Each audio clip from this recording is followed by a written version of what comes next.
Unya may nagsugilon kang David nga gisulong sa mga Pilistihanon ang kila o gipangawat nila ang ilang mga bag-ong ani nga trigo. Busa nagpakisayod si David sa Ginoo. Adtuon ko ba og sulongon ang mga Pilistihanon? Og miingon ang Ginoo kang David, lakat og sulonga ang mga Pilistihanon og lawasa ang kila.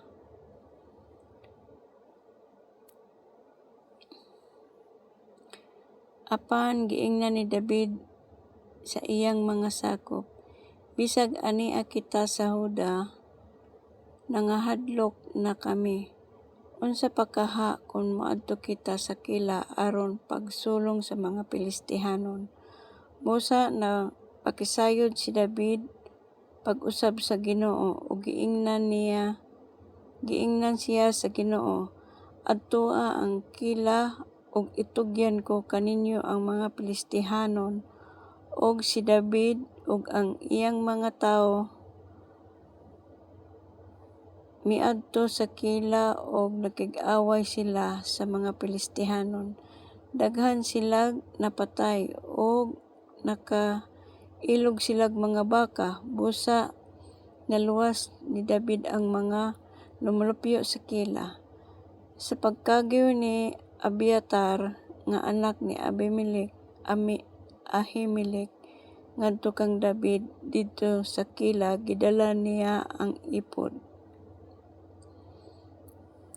May nakabalita nga miingon si Saul, gitugyan na gayod siya sa Dios kanato kay misulod man siya sa usa ka lungsod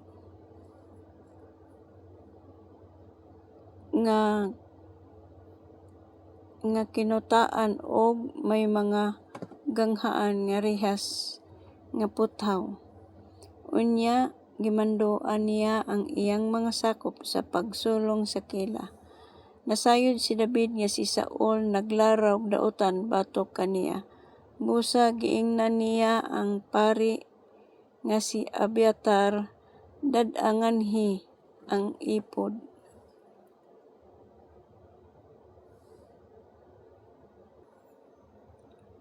Unya nagampo si David, "O Ginoong Dios sa Israel, nakabalita ako nga si Saul moanhi sa kila aron sa paggun-ob sa lungsod tungod kanako nga imong ulipon.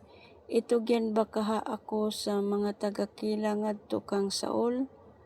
Moanhi ba gayud siya si Saul sumala sa akong nabalita? O Ginoo Dios sa Israel, tubagain taon ako." Og miingon ang Ginoo, moanha siya, itugyan ba kaha ako og ang akong mga sakop ngadto kang Saul? Si David nangutana, og ang Ginoo miingon, oo, itugyan ka nila. Unya si David ug ang iyang mga 600 ka sakop mibiya sa kila nga walay klaro nga paingnan. Sa pagkasayod ni Saul nga nakaikyas si David, wala siya mopadayon pagsulong. Si David mitago didto sa kamingawan sa kabungturan sa Sip. Nagpadayon pagpangita si Saul kaniya apan wala itugyan sa Dios si David kang Saul. Nahibalo si David nga si Saul nangita kaniya aron patyon.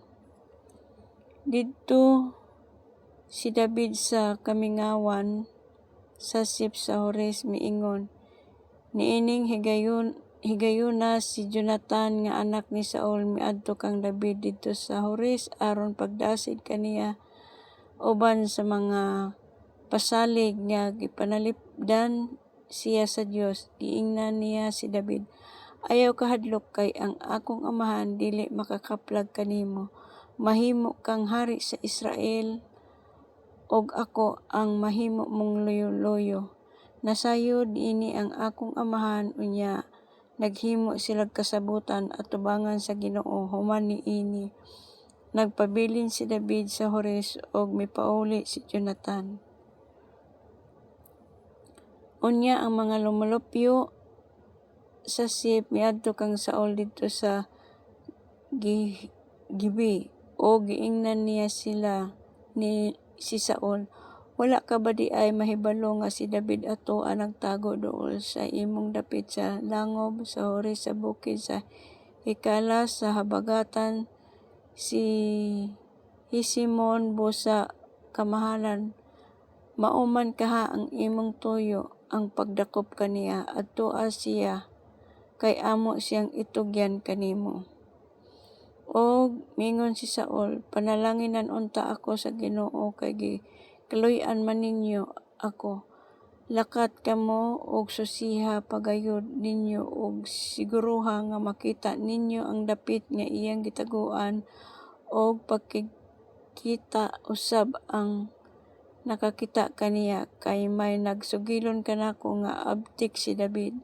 Busa panid-in ninyo ang tanan niyang taguanan ug balik kamo kanako kon masiguro na ninyo kini. Unya muuban ako kaninyo ug moipon siya sa linibo ka tawhan sa Juda pangitaon ko gihapon siya. Busa nanglakaw sila nga nag-una kang Saul ngadto sa Hip. Niadtong higayuna si David ug ang iyang mga sakop didto sa kamingawan sa muan sa yuta sa Abara sa habagatan si Simon nagpadayon pagpangita kaniya si Saul ug ang iyang mga sakop og gisuginlan niini si David. Busa miadto siya sa dakong bato sa kamingawan sa Maon sa dihang nakabalita si Saul niini gipangita niya si David.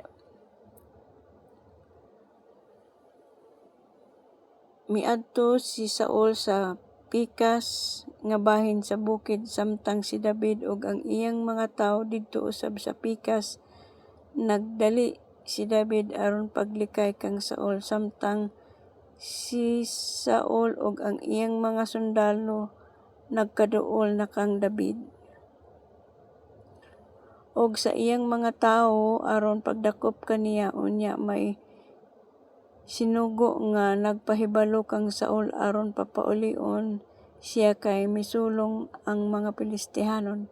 Busa wala na lamang mapadayon si Saul pagukod kang David og nakig-away siya sa mga Pilistihanon. Busa kadtong batuha ginganlag bato nga gitaguan ni David. Human niini si David miadto sa Gadi og didto na sila nagpuyo sa mga kuta niini. 1 Samuel chapter 23.